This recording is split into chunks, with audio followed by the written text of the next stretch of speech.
Good morning, beloveds. It is completely and totally cloudy out there. That's all I'm going to say.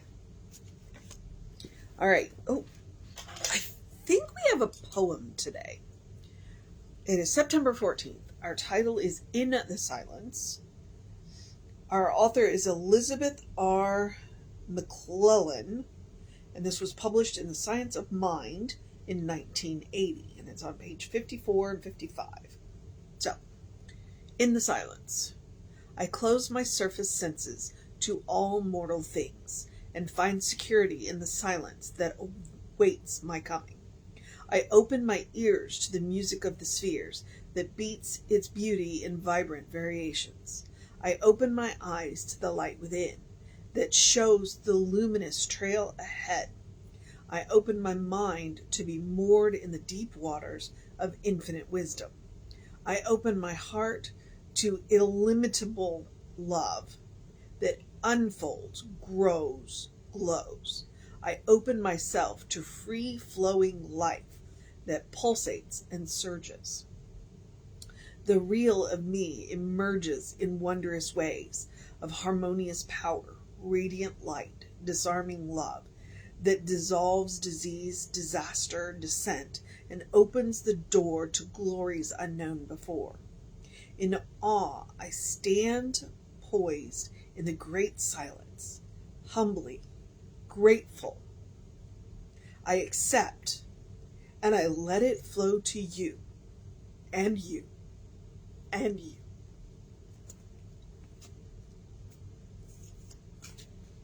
That is the power of poetry. Poetry, when done well, evokes emotion. And when it resonates with you, it's beautiful. And what I love about it, it's a reminder that she called it the material world is very confusing. And we forget that there's something back of it. And so what she is reminding us to do, and that's what meditation is about. Meditation and treatment to a degree it's about closing our physical senses and going to that place that only exists between where we connect where we consciously connect on a level with the source of our own being, where we go to meet God. Really, honestly, we meet God every day, every turn, but we don't do it consciously. When we look in each other's eyes, when we look in our own eyes, when we look in any living being's eyes, when we look around at the world, we're constantly meeting God. But it's in the material realm, and we forget. So the power of poetry like that is it's that beautiful reminder that there's somewhere that we go. You know, there's always somewhere that we can go. That's why I talk about, heaven isn't a place. It's a state of mind. It's a state of consciousness. Well, that's what she's invoking. She's invoking that heavenly state of mind, that heavenly state of consciousness where we close our physical senses and we go to that place, to that state of mind, to that state of consciousness. We consciously connect. And that's the strength of Ernest Holmes' work, that's what he says. It's like, look, it's all around us all the time. And we get confused and we forget. And so what we have to do is take time, make time to consciously connect with that which is always around us, and then consciously let it flow in. That's what I love about Ernest Holmes' work. That's what I love about Science of Mind. That's what I love about New Thought. Because we hear divine science and we hear unity. We hear Science of Mind. And we've heard writers from 1895 and, 2003 where they all come together and they're all saying the same thing. It's like, look, the source of your being is constantly flowing. It is up to you to consciously connect with it, because you're always connected. But about half the time, 3/4 of the time, we're standing on the hose. So what's flowing through us isn't the fullness of the power that could.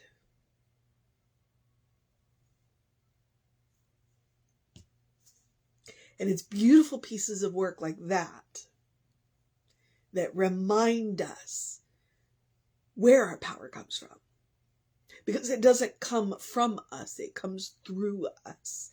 And it is up to us to consciously connect and to do it regularly. To do it regularly. When we regularly connect with the source of our own being, then we tend to step off the hose more often. We let more of that power and that presence and that light and that love flow through us and into that mortal world, into that material world. And when it does that, the material world, the mortal world around us becomes less confusing because we are infusing it with more spirit, with more knowing, with more recognition. We are infusing it. You want to lessen the confusion? Use more infusion. That is a talk title. I'm going to write that down. So, beloveds, I commend to you Elizabeth R. McClellan, Into the Silence. I think that this poem would be a beautiful jumping off point into meditation. And I love that she ends it with, and you, and you. In awe, I stand poised in the great silence, humbly grateful. I accept, and I let it flow to you, and you, and you. The mission today, should we choose to accept it, is to gratefully accept and let it flow. Because that's the amazing thing about this work, is it flows through.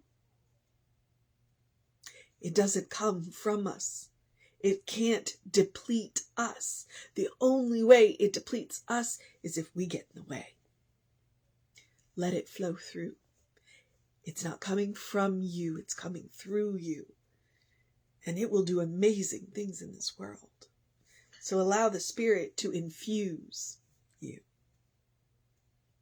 and flow through you. All right. That's the mission today, should we choose to accept it. The other mission is the same mission I give you every day, which is what she's talking about. Regularly connecting with the source of our own being. To do something loving for ourselves, do something kind for ourselves, do something compassionate for ourselves. I cannot think of anything more loving, kind, and compassionate that we can do for ourselves regularly than to connect with the source of our own being. To read beautiful things like this and connect with the source of our being and let that flow through us. Let it infuse us. That is the power of good poetry. So, practice love, kindness, compassion on yourself. Read good poetry. Read amazing books that make you feel things. And not just good things. You know, all things. All things. Read things that make you feel. And then go and do. Take a deep breath before you speak to yourself and to others. Eat dessert first. Remember that your life is a special occasion. Treat it as such. Don't save the good stuff. Go dance in the rain. Take a nap. Take a break. Take a vacation. Take a rest. Remember that you are a beloved child of God and you deserve your own love, your own kindness, and your own compassion. And as you move forward into this, where you learn that everything can be loving, kind, and compassionate, even the hard stuff. And remember that joy is a quality of God. Therefore, joy is a quality of you. So, practice on yourself. All right, beloveds. The rest of the suggestions are simple and easy. Do something to engage your mind and your body, whatever it looks like for you. Drink plenty of water. It is still in the high 90s here. Although they say it may not get out of the 80s. I'll believe that when I see it. But hydration. Your brain works better when it is well hydrated. Your body works better when it's well hydrated. And your skin looks better when it's well hydrated. Drink plenty of water. And get that early in your day bright light. Today I am using the artificial light because the cloud cover is thick. So there was no sunlight this morning. You know, that 7 to 9. So it's okay. It's okay. We need the rain. So I will use the artificial light. And if you need more help than just regular light bulbs, I do encourage you to Google seasonal affect disorders. Just, look it up on the internet. Seasonal affect disorder lamps. I think at this point you can just buy light bulbs. So you can use regular, light bulbs in a regular lamp. It's not, you don't have to buy something special. That will help you. And all it takes is 5 to 10 minutes. 5 to 10 minutes on the face to get your day started and reset those circadian rhythms and get your vitamin D flowing and, good for you stuff. So that's the goal. That's the goal. Love, kindness, and compassion. Practice on yourself. Well, part of that is 5 to 10 minutes of early in your day bright light. Okay. I would also, as I always do, quote at you my favorite Ernest Holmes quote: "Open the windows of your soul. Allow the breath of heaven to remind you you do live in heaven right here, right now. It's all around us all the time." Okay? I got it from one of the 365s with Ernest Holmes. And it reminds me, and the strength of beautiful poetry is that's what it does. It opens your soul. It makes you look around and the world looks back at you a little brighter. And you go, oh yeah, the source. The source. We all come from the same source. So, and that is the power of good literature, of good poetry, of good music, of good speakers. They raise the hair on the back of your necks and the back of your arms, and you feel. And that's where our power is. Or that in Science of Mind, what we teach is thought wrapped in feeling. So go and do stuff that makes you feel. Open the windows of your soul and feel. And then go do something about it.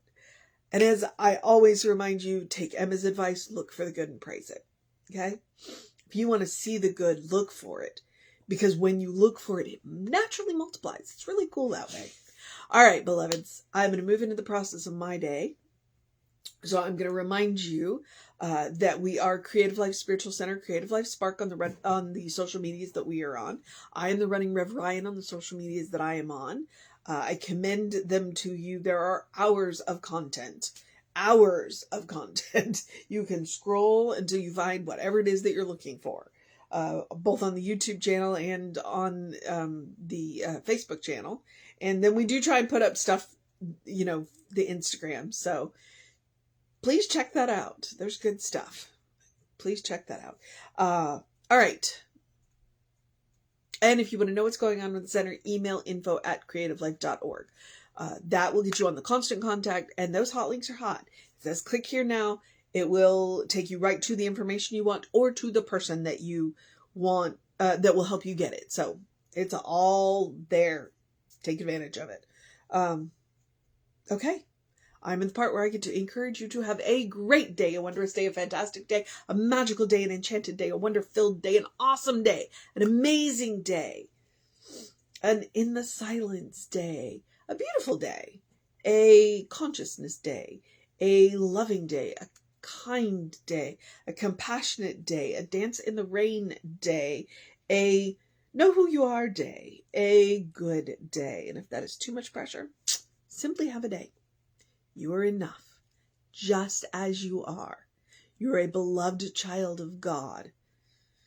You are spirit in motion. You are God in action. You are a brilliant light. You are a divine spark. Or as Reverend Jesse likes to call us, you are a godling. All right? Explore the truth of your being. Peel back the layers of who you have been told you are and get to know who God knows you to be. And Elizabeth's poem is a beautiful way to get there. I would imagine if you go to the Science of Mind archives, there's plenty of poetry in those in the Science of Mind magazine that will spark you the way that this sparked me. So remember if you want to lessen the confusion, get a spiritual infusion. All right, beloveds, take care of yourself. Know that you are loved. Reverend David will be on around 5 p.m. with you. I'll be back with you around 9 a.m. Take care of yourself, and I will see you next time.